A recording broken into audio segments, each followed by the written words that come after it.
জুলুম অত্যাচার করতেছে, সব জায়গাতে শ্রমিকদের উপর অত্যাচার। আমাদের দেশে এই যে চা শিল্প, এদের উপর অনেক অত্যাচার করেছে। কিছুদিন আগে 200 না 300 টাকা তাদের মজুরি করা হয়েছিল। এই যে একটা অবস্থা, শ্রমিকদের উপর অত্যাচার, জুলুম অত্যাচার। রাষ্ট্রীয় ক্ষমতায় যদি ইসলামী আন্দোলন, ইসলামী শ্রমিক আন্দোলন ক্ষমতায় না যায়, তাহলে কিন্তু এটা ঠিক করা যাবে না। এই জন্য আজকে মানুষের কল্যাণের জন্য, একটি কল্যাণ রাষ্ট্রের জন্য ইসলামী হুকুমত প্রয়োজন। আমাদের সারা দেশে আমাদের দল ভালো, আমাদের আমির ভালো, সমস্ত মানুষ দেখেন এখন আমিরের সাথে দেখা করে যায়।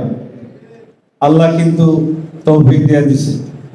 মানুষ সারা বাংলাদেশের মানুষ এখন দোয়া করতেছে আমাদের দলের জন্য, যে একটা ভালো দল আসুক, একটা ভালো দল এদের শাসন করুক।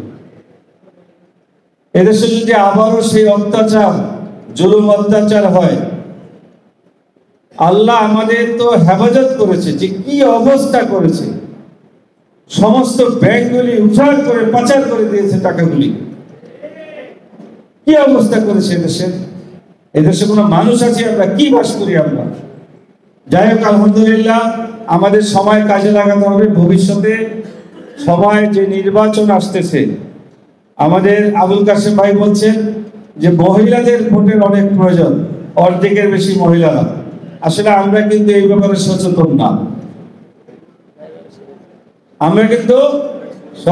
না, নারায়ে তাকবীর। আমাদের প্রধান অতিথি এসে পড়ছে ইনশাআল্লাহ।